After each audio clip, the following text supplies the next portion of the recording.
President Barack Obama. Virginia, we are counting on you. Republicans want to steal enough seats in Congress to rig the next election and wield unchecked power for 2 more years. But you can stop them by voting yes by April 21st. Help put our elections back on a level playing field and let voters decide, not politicians. Vote yes by April 21st. Paid for by Virginians for Fair Elections. In life, growth doesn't happen alone. Family keeps you secure. Coaches maximize your performance. But in business, who is there to help you grow? When Lumen Field wants to power game day experiences for 69,000 fans, who makes sure every snap and tap leave the home crowd cheering? Lumen. That's who. Helping leaders like you grow without growing pains. Welcome to the trusted network for AI. Learn more at lumen.com.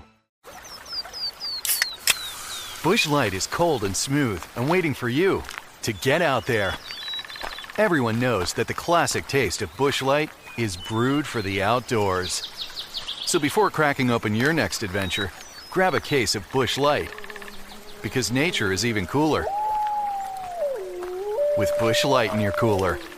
Head for the mountains of Busch.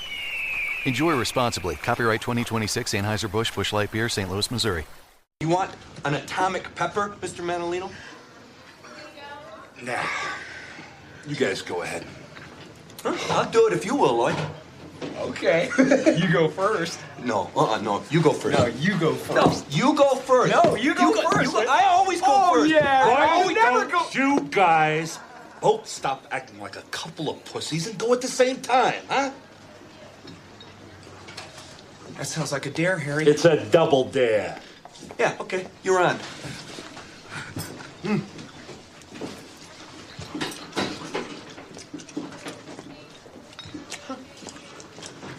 It's not so bad. Yeah.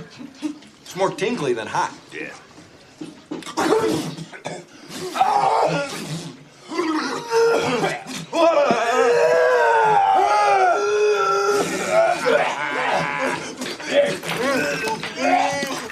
If you fellas excuse me, I gotta use the phone. Enjoy your meal, guys. This helps. That works good.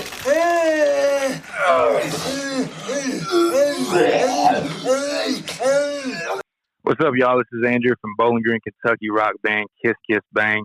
You're listening to The Hook Rocks with Jay Scott.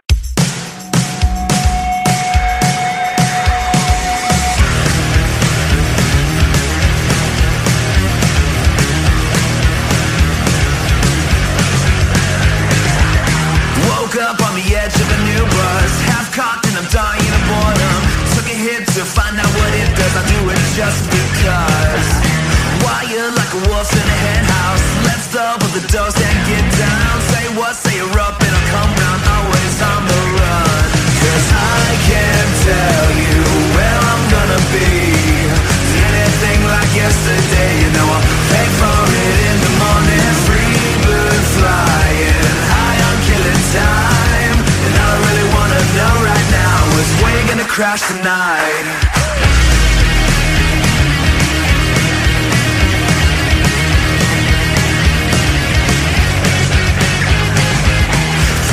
To the win on a weekday. I'd call that a win, but I can't say this buzz will be up like an earthquake. Hey everybody, what's going on? Welcome back to another episode of the Hook Rocks, the Ultimate Rock Community Podcast.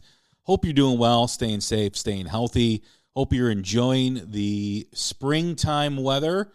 I know the weather outside here in Chicago is great. It's about 65, 64. It's sunny out. There's no clouds in the sky. It's actually kind of a perfect day, and hopefully we have more of those in the near future and the long future, and hopefully as far as staying safe and staying healthy, hopefully we can get back to some normalcy here sooner than later, going to some rock shows, some concerts, some sporting events, whatever it is you do to occupy your time. Hopefully, you know, we're climbing out of the woods. There is light at the end of the tunnel. I know some numbers are spiking in certain areas, but as I say at the beginning of every show, I think we're on the road to where we want to be. It's just going to take a little bit longer to get there, and before you know it, we'll be doing the things that we love to do. And what we love to do is talk music and offer a moment in your day or during your week where you can kind of just listen to some talk about music, whether it's commentary or interviews, listening to new bands, talking about new bands. And we have that for you today. I'd like to welcome in from California, Jordan Griffin from Them Evils. What's going on, man? How are you? Oh, I'm great, man. Just, like I said before, just hanging out in bed with my dog. It's a nice sunny day out. Got the sun coming through my blinds and watching TV, sipping on some coffee.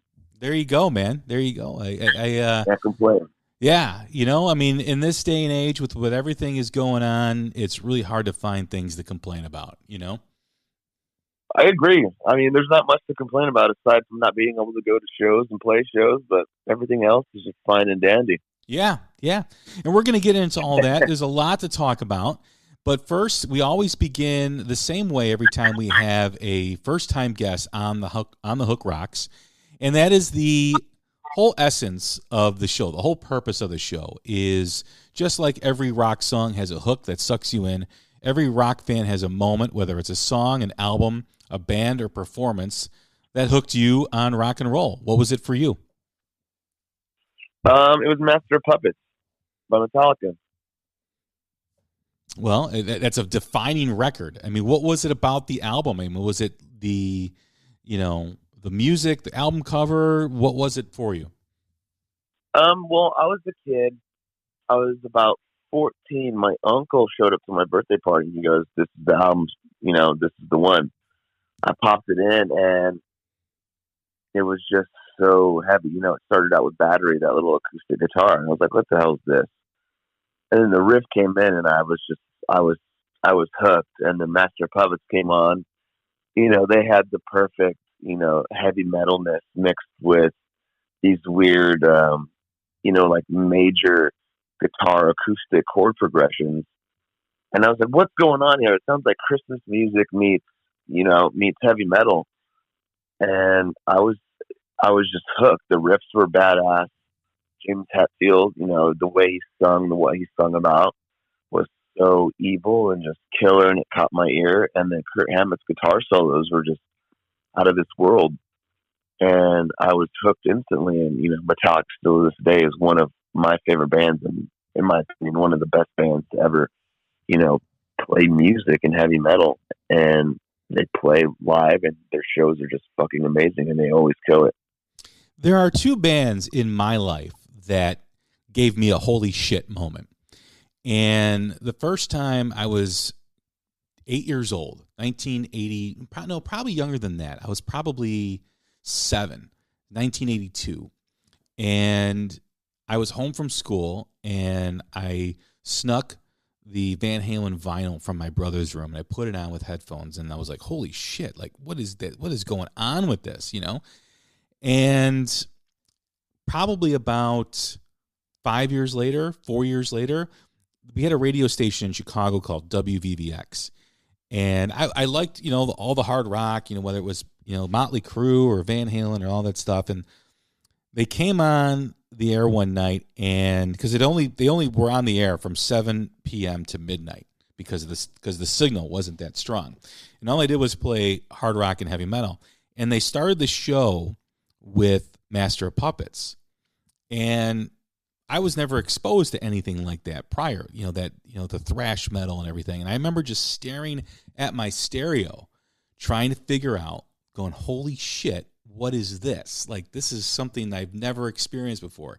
So yeah, it's a pretty powerful album. And it's a pretty, when you talk about influence, obviously Ride the Lightning and Kill 'Em All, but Master of Puppets was really what propelled them into at least the mainstream of youth in listening to rock music and metal when you're young and a kid.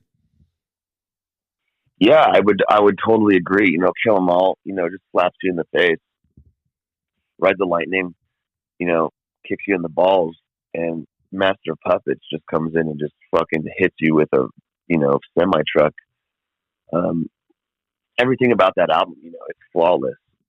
every note is perfect. Everything was so well thought out, and the production was just, it was absolutely amazing. It's just an impeccable album. There's nothing can beat that album, I don't think. I don't think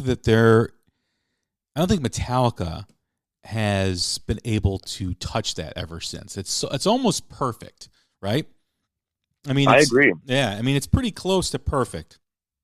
There's really nothing that, that you would do anything different or anything like that. I mean, when you listen to that music and you listen to that album today, and gosh, it's 30 years later, it still sounds absolutely phenomenal. It's just incredible. Yeah, there's metal albums that are coming out today that don't even touch the production, right. or even songwriting. Everything. Like I said, it's one of those albums that will stand the test of time, and people and kids and anyone who loves heavy metal music or just music in general will listen to that album in 100 years and go, "What the fuck were these guys doing? How the hell did they do this?" Where did it go from there for you? I mean, you heard the album, you got hooked on it, and then, playing an instrument, playing guitar. How did your evolution occur? Where did it keep going for you? Well, I first started off on drums, and then I moved to bass, and then I started playing guitar. And then I kind of just stuck with guitar. The band started. Jake and I moved out to LA or Orange County, and we couldn't find a singer. So I was just like, you know what? I'm just going to have to do this. I just kind of manned up. James Hetfield's one of my heroes. I was like, James Hetfield plays guitar and sings, so why not me? So I started singing. We couldn't find a lead guitar player, so I was like, you know what? I guess I'll just start doing the lead guitar too. So that's how I just, stuck with it all. We couldn't find anyone that I really enjoyed or who I wanted to be in the band that would, was loyal or had the work ethic or the skill to do what I wanted. So I just kind of, took it upon myself and just filled the roles. Why do you think that is? I mean, I've heard this from other bands too, when they're looking for a band member, someone to play drums or guitar or whatever it is, and it's difficult to find. Why do you think that is? Is it because, influences are different? Is it because, work ethic? What did you experience? It was pretty horrible, actually. We would try out Craigslist drummers. We did it for a year. That was when we moved to California. Even in Vegas, though, we had a singer. He was all right. He wasn't really our cup of tea, but we worked with him because that's all we had at the moment. We had a really, really badass drummer. His name was Deez in Vegas. He just didn't want to make the move to California. And Jake and I were just kind of over everything, so we moved out here, and then it took us about a year to find everyone, and it took us about 2 years to just get the whole band rolling. A lot of people think that being in a band, you just get in the garage, you write some songs, and you go on tour. It's not like that at all. It's a lot of work. It's a lot of business. And I think music is kind of secondary, which is unfortunate. But, that's showbiz, baby. That's the industry. When you picked up the guitar, who are some of your influences? Oh, Dimebag, Kurt Hammett, James Hetfield, Jerry Cantrell, Alice in Chains, all the grunge stuff, a lot of the heavy metal stuff, Eddie Van Halen, Randy Rhoads, definitely, Stevie Ray Vaughan. There's millions of them. Jimi Hendrix, holy shit. Yeah, there's so many. When you heard Metallica, you started playing instruments, was there a moment when, you decided that you wanted to be in a band and, play music for people? Yeah, I was actually 5 years old when that happened. I was living in Ohio, and my mom took me to a Green Day concert, and I saw Billy Joe Armstrong spit a loogie into the air and catch it back into his mouth. And I was sold. I was like, this is what I want to do for the rest of my life. I want to go on stage. I want to get drunk, and I want to fucking inspire people with rock and roll. And sometimes I'm going to spit loogies in there and catch them in my mouth and just do dumb shit. And ever since that moment, I was sold. That's a unique moment, you know? Yeah. Well, the band is Them Evils, and you've got the new song out right now called Pour Out Another One, which is kind of a song about what's going on right now and what's happening in the world, what's happening in the music business, how it's all been affected, and how people are stressing out, and how, you know, the unknown is still prevalent in a lot of musicians' lives and a lot of rock fans' lives, because we don't know where we're going to go and see rock shows, if it's going to happen this year. I know there's stuff that's popping up, but you know, you don't know if it's safe to do that. You don't know if it's going to last or get postponed again. And you guys decided to write a song about just having a good time, even though times are rough. Yeah, I mean, that song was actually written before this whole pandemic thing went down, but it just somehow fit along with Where You're Gonna Crash Tonight. You know, it was about just kind of drinking your sorrows away and, you know, having kind of like that party anthem that everyone needs. But yeah, Pour Out Another One was kind of more about, you know, going out to the West Coast and figuring your shit out and just drinking and partying along the way. You know, pour out another one. It's like, you know, fuck it. I'm here for a good time, not a long time, so let's do it. Well, it's an interesting, you know, song, and it's about, you know, in the way you guys have kind of marketed it, is kind of about having a good time still, and kind of still reinforcing that, and, you know, moving forward with everyone's lives, and you know, the backstory behind it in this time and place right now that we're in, and with all the things that are affecting music and musicians and bands. How have you guys been able to maintain what it is you guys do and keep looking forward, you know, to the new music that you guys are going to be putting out, or to touring again? That's a good question. You know, we just have hope still. You know, we know it's going to come back. We know there's going to be shows again. It wasn't like an end to all. You know, we're in the process of, you know, booking shows right now, so we know it's going to come back. You know, people are so hungry. People want to hear music again. People want to go to live shows. People want to buy music. You know, and it's in our blood. This is what, you know, that's as cheesy and cliche as that sounds. But this is what we're meant to do. This is what we want to do. We love this so much. And if we're not allowed to do it, we're still going to do it, no matter what. As far as creating music during the last year and writing music and kind of living under this who knows type of mentality and the unknown, how are you guys able to maintain your creative process, and how are you able to still create music? That's also a good question. Everything starts with a riff. I like to just sit in my little studio at home, you know, open the blinds, light an incense, drink some coffee, and just come up with the riffs. And I mean, I don't know necessarily where the inspiration comes from. Maybe listening to other people's music, or, you know, hearing good riffs. Even just the whole 2020 thing, that was, you know, good inspiration. That was a lot of bullshit. There's nothing really to do aside from play guitar, listen to music, and, you know, drink beers with your buddies. So I think that was a lot of inspiration, and a lot of where the riffs came from with some of the new songs. As far as writing goes, too, with everything that's happening, you know, whether it is COVID, whether it was the protests in the summer of last year, the toxic election that occurred, do you find that music that you were writing during these times affected your writing, affected the tone of music? I wouldn't say it affected. We've always been just a rock band, and we're always trying to put out the next best thing, or, you know, trying to beat the song before that we've released. You know, it's progressed, but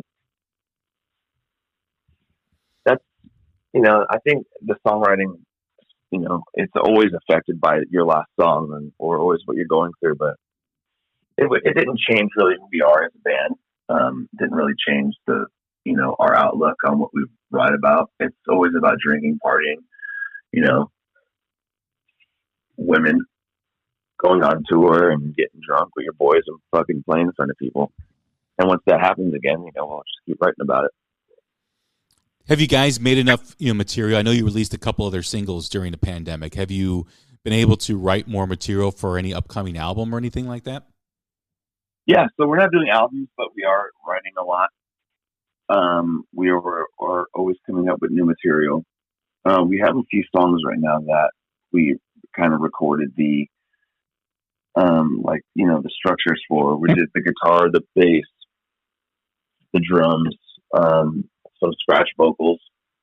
We just got to finish those up here in the next few weeks, and it should be good. And we have a whole library of songs that we've done. Some of them aren't good enough to release. Some of them we got to revisit, re-record. But since we were on a record label and we've written an album, we recorded an album, we have those songs as well. We have about 40 to 50 songs sitting in our library that we could release, but we're just kind of picking the best ones.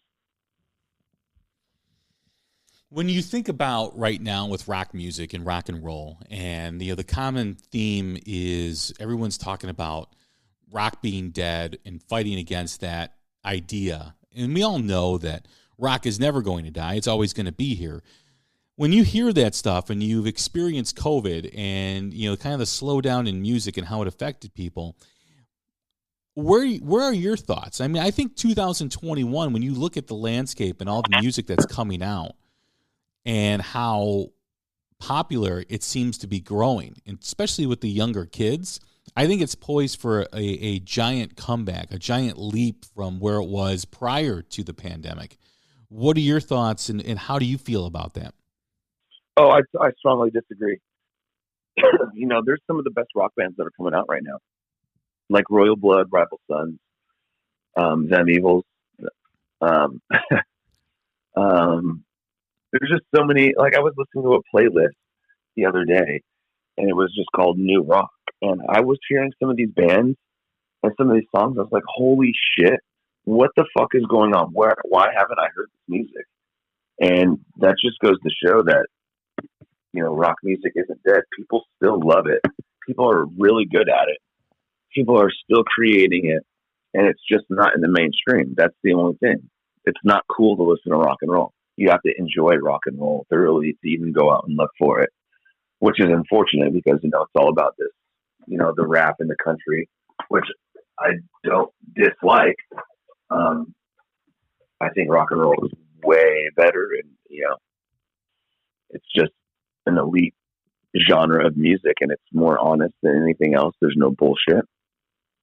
But, like I said, it's not cool. It's not what the kids are it's not what's being pushed down the kids' throats anymore. When you think about, what you just said, and I agree with you, I think there's so many new great bands that are out there. And I think 2021, there's going to be so much music that you're not going to be able to get away with it. It's just going to be, or get away from it, I should say. It's almost like, the resurgence is happening before our eyes, and, it's going to be celebrated once again. You also hear, the Grammys, which, going back to the point of rock being mainstream, rock should never be mainstream. It should always be outside the mainstream, and it should always be the middle finger to the other genres. And that's what's always made rock and hard rock and metal what it is. But yeah, when the Grammys award the Strokes the best rock, performance, and during their press conference, the Strokes say that blues rock is done, it's boring, it's dead, we don't need that anymore. It's almost like you feel, or at least I do, that maybe the reason why rock music is not where it needs to be is because people are trying to redefine it and trying to make it be something that it's not, and telling you what rock is instead of allowing rock to be celebrated for why it's always been great and awesome. Yeah, I've never heard that the Strokes say that. It was probably Julian Casablanca, so fuck that guy. It was. Yeah, well, he's a fucking idiot. First off, blues rock is badass. Maybe necessarily it doesn't need to be heard anymore, but it does. I mean, it's literally some of the best and most honest music out there. All the guitar riffs and all the great solos that you've heard come from blues rock. I think that's just a really ignorant thing to say on his part. Everything derives from blues rock. Every scale you hear, every Metallica song, every Metallica solo, is based in the blues scale and all those blues notes. Man in the Box, one of the best songs ever written on radio, is a fucking blues song. It's just turned up and cranked up with distortion and a more modern 90s melody. Royal Blood, their shit is blues rock. Gary Clark Jr., he's one of the biggest fucking rock stars on this planet right now. And guess what? It's blues rock. Guns N' Roses, blues rock. Just sped up, and they talk about shooting heroin and snorting coke. Yeah, I found that to be a very alarming when, you're basically up there and you're basically telling every artist that came before you, whether it's the Stones and Zeppelin or even, like you said, Guns N' Roses and so many others that, blues rock is done. It doesn't need to be played anymore. We're done with it. And I think back to other comments made by other artists where rock and roll isn't innovative. It's not progressing. And I disagree, because when they talk about innovation, are they talking about using sampled tracks? Are they talking about, using all this technical and software to make you sound like you really aren't sounding? Is that evolving? Is that what they mean by evolving? Because if that's what it is, then that's not rock and roll. Rock and roll is the rawness. It's the feel. It's the vibe. It's the way it makes the audience feel, and the synergy that a band has when they're on stage, and I look at the Strokes and I don't usually talk bad about artists and everything, but, I look at them and I hear their music, and to me, it's more like 80s new wave than it is rock and roll. So again, we go back to that. Who's defining this as rock music? Because I don't define it as rock music. Yeah. I mean, I love the Strokes. Don't get me wrong. They're, some of the best in their genre, but when it comes to evolving, music, tools are made to make human lives easier. That's what we're doing with tools. We're just fucking making it easier on ourselves and more convenient. But in the case of rock and roll, I think it's bullshit, because like you said, it should be plug in and play. It should be honest. Like AC/DC. They didn't fucking tune their shit on Highway to Hell. I mean, they might have, like with some record tricks, when they spin it up or speed it up so that, the note goes higher, or slow it down so the note goes lower. That's just some tricks that they used back in the day. But Bon Scott and Angus Young, those dudes practiced so much that they nailed their takes. We don't do that anymore, Like, we just go in, we sing a track, and they're like, oh, I'll just move that in auto-tune. You're like, well, how about I just fucking sing it like a man, and like Bon Scott did, and we fucking record it and keep that? Because I like when shit is ugly. I like the feel. I like the grease when there's something floppy in the solo, or like a note you weren't supposed to hit, or like an off note, and it just makes it more honest and rock and roll.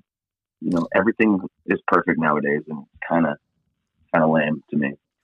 Well, that is an interesting take, because I tend to agree with that. I like it when I hear the room in a recording, right? I don't like when something's overproduced. I like when I hear the air and, the way a room sounds, whether it's on, the drums or the way the tone is on the guitar.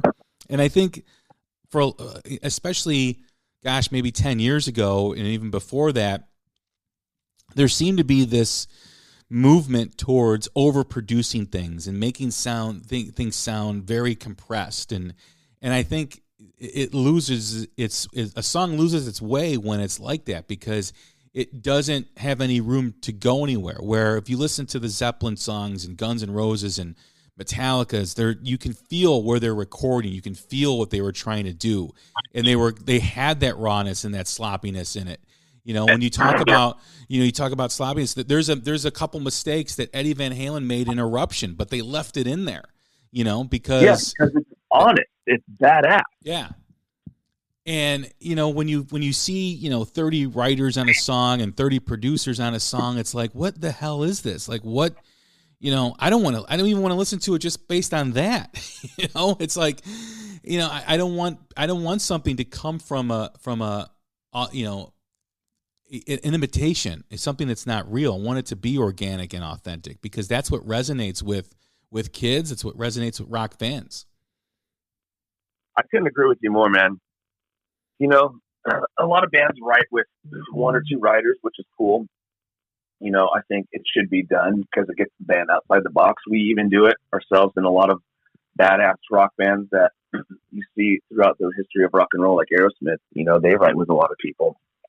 But yeah, when you're getting 30 people on a song, change a word, it's just like, dude, what are you doing? It's not rocket science. It just write the damn song. If it's good, it's good. Make it good. If it's not, don't release it, or maybe someone won't like it and put it on the fucking B side of the album. There's no reason to have 30 people, 20 people on a goddamn track. I just don't get it. It just seems like a clusterfuck to me. When you think about the music that you've been writing during the pandemic, and you have this single that just came out, was there a conscious effort for you in the band to write more songs that are about having a good time and that are about, connecting with what we lost for a year? Yeah. I mean, I feel like, people want to hear that. People want to hear the good time song. I think there's enough songs out there that are, poor me, I want to kill myself. They talk about love and all that shit. So we're trying to sing about, let's get together, have a good time. Let's have some drinks, let's fuck, sex, drugs, rock and roll. Let's do the thing. Let's have a good time, upbeat tempo, killer guitar solos, distortion, just make the sound, even production wise, make it uppy, make it happy. And that's kind of what we're trying to do with our newer tunes. And, it's also, the new single, Pour Out Another One, has also been, labeled as an anthem. And it very well is, a song that people can resonate with and connect with during this time. And you mentioned that it was written prior to the pandemic. Was this a song that maybe you guys weren't going to release, but because of the times and what's going on, you decided to move forward with it? Are you talking about Where You Gonna Crash or Pour Out? I'm talking about Pour Out Another One. No, we just we knew it was a good song, and it just happened to, fit in the time and with everything that's going on. We were going to release it regardless, but, it just it was just one of those things where you roll the dice and you get snake eyes. But in this case, it just worked out really well for the time. With the last three songs that you guys have done, also including Coattails and Where You Gonna Crash Tonight, how do you feel that you guys have grown as a band? I think our songwriting has gotten a lot better. We used to, just kind of focus on being a classic rock band and classic rock inspired. But we're definitely going with the more modern approach. We're listening to a lot of newer bands, and the rock industry, is evolving like it always has. Certain things catch people's ear these days, and certain things are being put on the radio that the record labels are pushing because they think it sounds, good. And we just kind of pick up on those little nuances in music, and we kind of try to add that to our own. Because so many things have been done in rock that you need to make it, a little bit more spicy, and you need to, up your production value a little bit, but still keep it greasy, not perfect. But I think as a band, we've just gotten good at that, or are getting better. Was it a focus to work on, or is it just something that as you guys keep playing and keep making music, it just evolves authentically and organically? I think it's both. We definitely are very conscious of sounding newer and modern and, on top of the game, and kind of trying to do stuff that hasn't been done from ourselves and other bands. But also it's, it's subconscious. It's like when you're in a band, you're writing songs, and you just evolve and you get better, and you don't even realize. And then one day you just release a banger, and you're like, "Holy shit!" And then you realize that's from just years of touring and writing songs together. When you are, going in and trying to evolve as artists, what do you do, or how do you? I mean, obviously listening to new music and trying different things, but it's got to be. You guys are still young, so you guys are still evolving with your tastes and how you guys play. When you do hear something that's different and maybe it doesn't fit what the band is about, how do you try to incorporate it with your sound? It's just one of those things, it's just the dynamic you add to your band.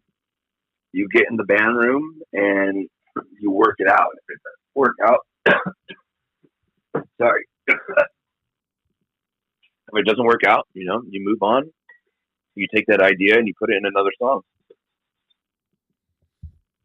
When you guys are all kind of developing, you guys all come from the same place in terms of influences. I mean, do you guys all kind of bring that element to the table? Yeah, we've always been into hard rock, no matter what. We all love Metallica, Megadeth, Alice in Chains, the '90s stuff, Nirvana, Royal Blood, Motorhead, of course, Led Zeppelin. Yeah, so I would say our influences are all very, very similar. There's a few bands, that I like personally, that Jake likes or David likes. David's a big Faith No More guy. Jake's a big Arctic Monkeys guy.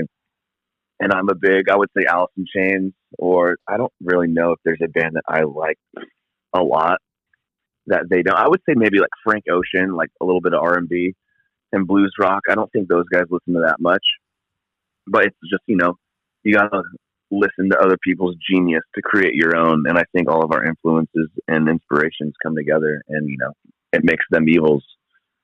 And I can't really bitch or complain about it because it's such a badass thing. It's almost like a God-given gift that the three of us, found each other and are able to like coexist and work together to create music without wanting to kill ourselves or each other, and not just throwing our hands in the air and saying, fuck this, because there's been so many times where it's like, all right, fuck the band. This shit it's like more stressful than it is fun.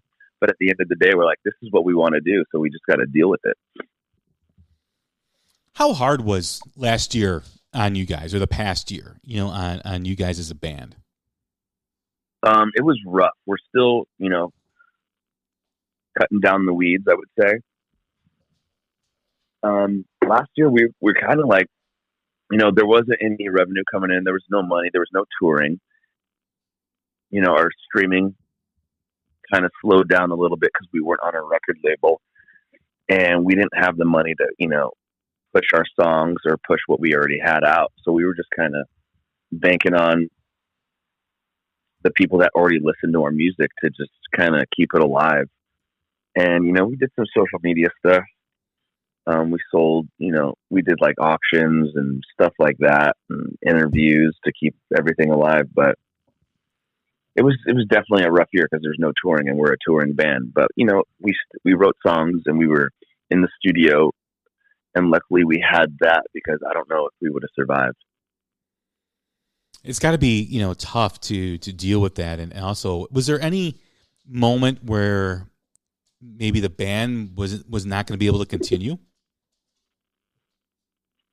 I think there's been a lot of those moments, but like I said, we just we hunker down and say, dude, this is what we want to do. This is what we're meant to do. This will pass. Tour will come back. We will write a better song. This shit show, we'll flush it away, and it's going to be good one day. Like, don't even worry about it. So it also has to. There's a lot of those times. Yeah, I mean, but it also has to help too. Not so much, in help to know that you're also not the only band or the only musicians going through this. Everyone was going through what you guys are going, and obviously there's the big boys, there's the big acts that maybe don't really feel the effects of things as smaller and newer acts do, but everyone's still going through it. And, you know, some people were able to band together and some people were not. And, you know, there's the invention, or I shouldn't say the invention of it, but it's because it's always been there. And, you know, there's ways to connect with your fans on social media and live stream. And, you know, a lot of bands utilize that more than others. You know, the sound quality is still kind of questionable depending on what platform you use or what, you know, someone uses to listen to it. So there's a lot of things that I think a lot of bands went through kind of like the same way. But I also believe one thing, though, and I think you can probably speak to this too as well. Rock and roll, to connect with a young kid, needs that young kid to feel angst and a little bit of anger, right? Because they use rock and roll to kind of absorb what they're feeling or soak in what they're going through, or help them soak in what they're going through. And nothing creates more angst and a little bit of anger than when you have a teenager who's 15, 16 years old, who's living the same day every day, not seeing his friends because everyone's home e-learning, or they got to stay away from groups of people. And that causes something in an individual. And rock and roll always thrives on that. And I think if something good comes out of the last year, I think that's it. That's really where finally I think the youth is going to connect with rock music, because I think they're tired of the pop music, because pop music really doesn't offer anything to speak to them, right? To speak to what they're going through. And I think hip-hop, although there's some hip-hop acts that I like, I think it's becoming, you know, the same thing from everybody. There's really no difference in what it is. And I think when a kid's sitting at home and he's, you know, trying to find something different, and there's a song by Them Evils, or there's a song by South of Eden, or whoever it is, it's like, what's this? This is new to me. And then they start to dive into the lyrics and the tone of the music, and it speaks to them. Yeah, I would agree. I think when it comes to rap nowadays, you know, they're going to a place where rock and roll doesn't go anymore. Rock and roll is so safe. We don't talk about the things that we really do. Like, I like to do party and use recreational drugs and shit and fuck my fucking girlfriend. Like, why can't I say cocaine and it be on the radio and it be one of the biggest songs anymore?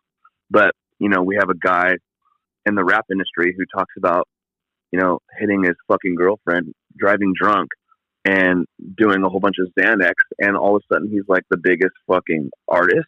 Like, I don't get that. Why can't we do that in rock and roll anymore? I will say we go into writing sessions sometimes, and I'll have like a drug line or like a drinking line, or I'll mention cocaine, and the writer or the producer goes, "Oh, we can't say that. This is rock. Like, that's too sick. They won't get on the radio." And I'm like, well, you know, that's fucking stupid. That is the dumbest shit I've ever heard. You know, there's so many bands that reference, you know, using drugs and drinking, like Rolling Stones, Guns N' Roses. And guess what? Guns N' Roses talked about doing heroin and fucking cocaine, and that was one of the biggest rock albums of all time. Literally, I think the biggest debut album ever sold on this planet. And they were singing about slamming heroin and doing coke. Like, look at Alice in Chains. They were talking about slamming coke and doing drugs. I agree. I've often talked about this on the podcast, is why is everybody afraid to say what's on their mind and afraid to be controversial?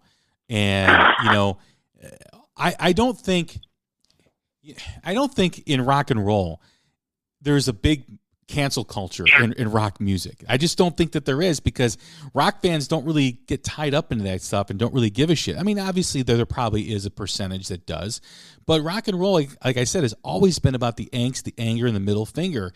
And for someone to say, yeah, you can't do that, this is rock, it should be the opposite. You should do it because it is rock, right?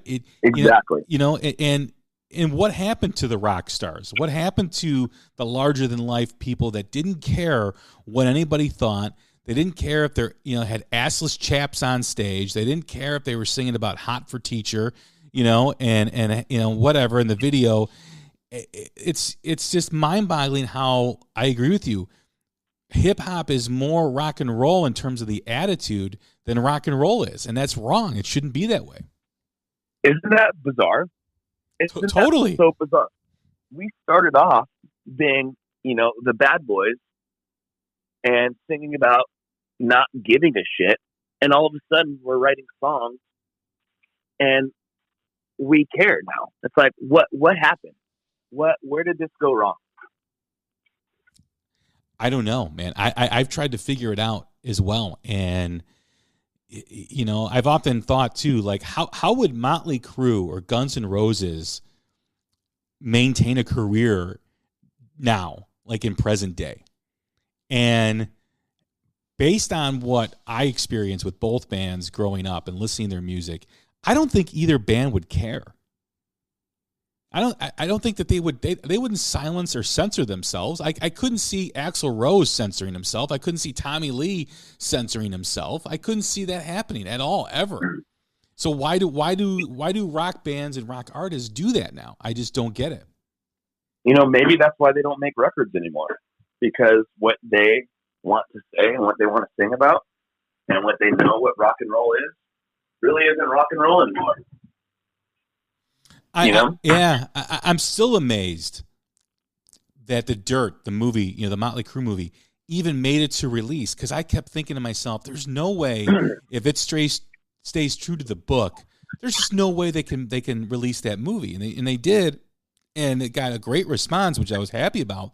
But I was like dumbfounded, like, I can't believe that there's not more pushback on this. And I think the lesson is on that, is to keep doing it, is to keep having that type of attitude and that rock and roll atmosphere. I mean, granted, you don't have to be a heroin addict to be rock and roll, right? You don't have to, that doesn't mean you're rock and roll, no. But you can still have the bad boy, attitude to say whatever's on your mind, to whatever it is you want to do. Because I think when you talk to young kids, like my 16-year-old son who's watched The Dirt, and so is his friends, they loved it.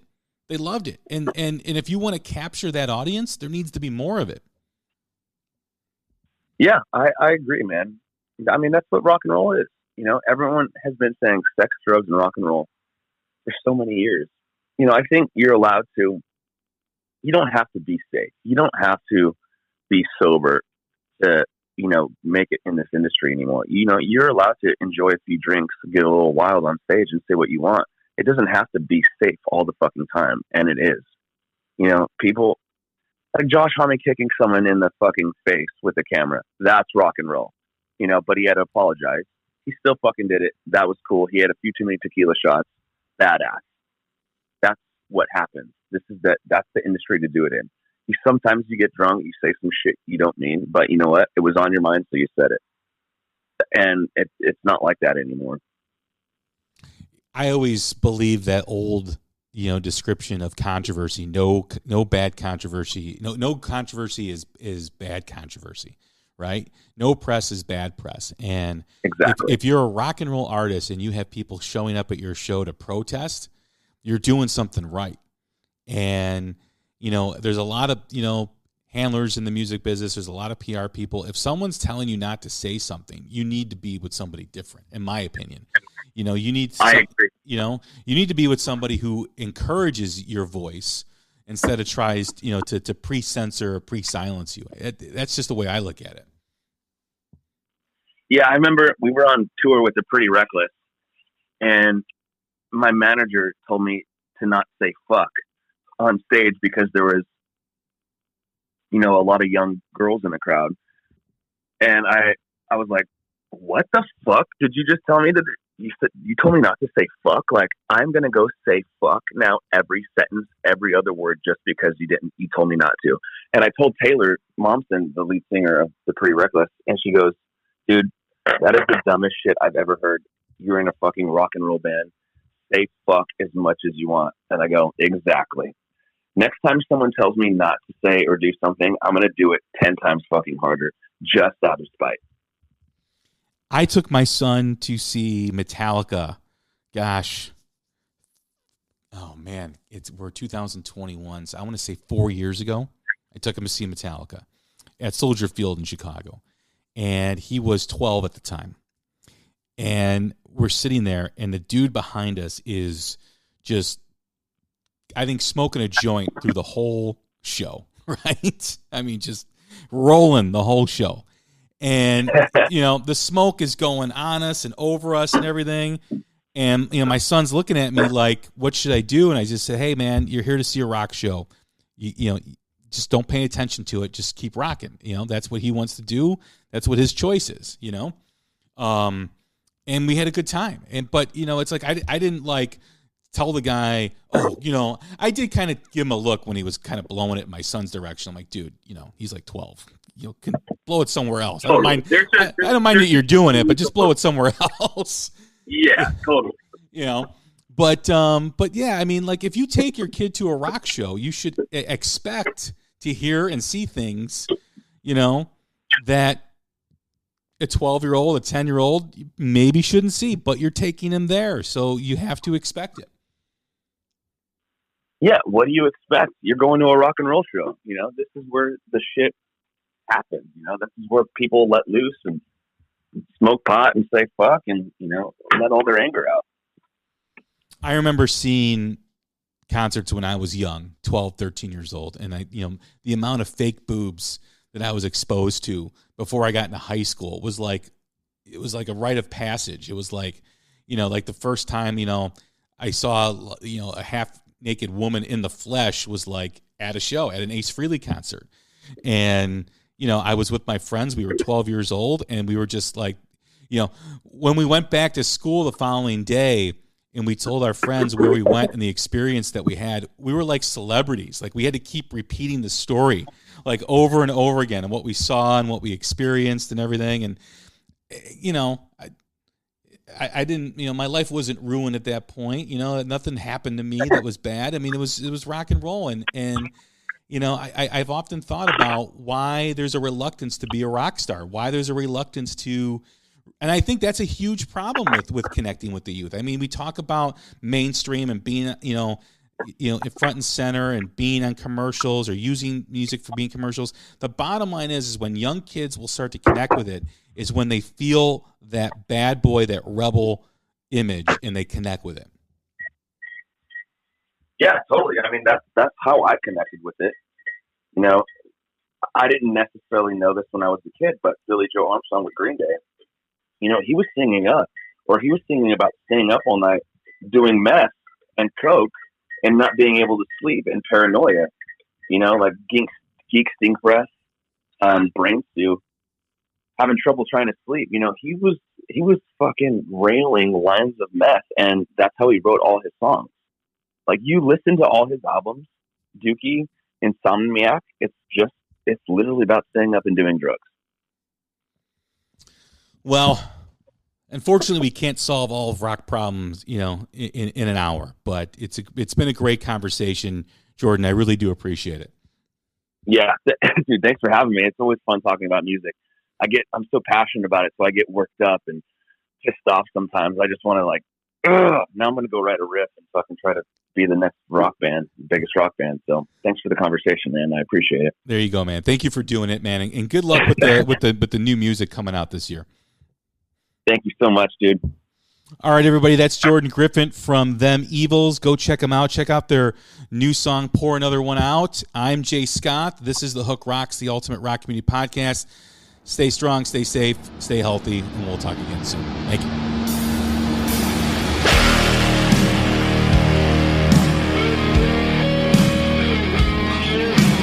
Hopped into a boxcar somewhere in the Badlands. I was headed for the West Coast. Rode the tracks for a while when I jumped ship in a hurry, cause I thought I saw no ghost. Been a hell of a ride. Yeah, been a hell of a ride. Yeah.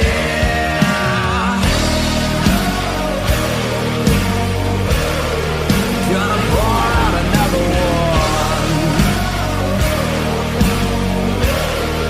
Gonna pour out another one. Heavy is the heart that's burdened with these tired hands. It takes work to build an empire. Drown my troubles in a glass You know that it won't be my last. I say it is, but I'm a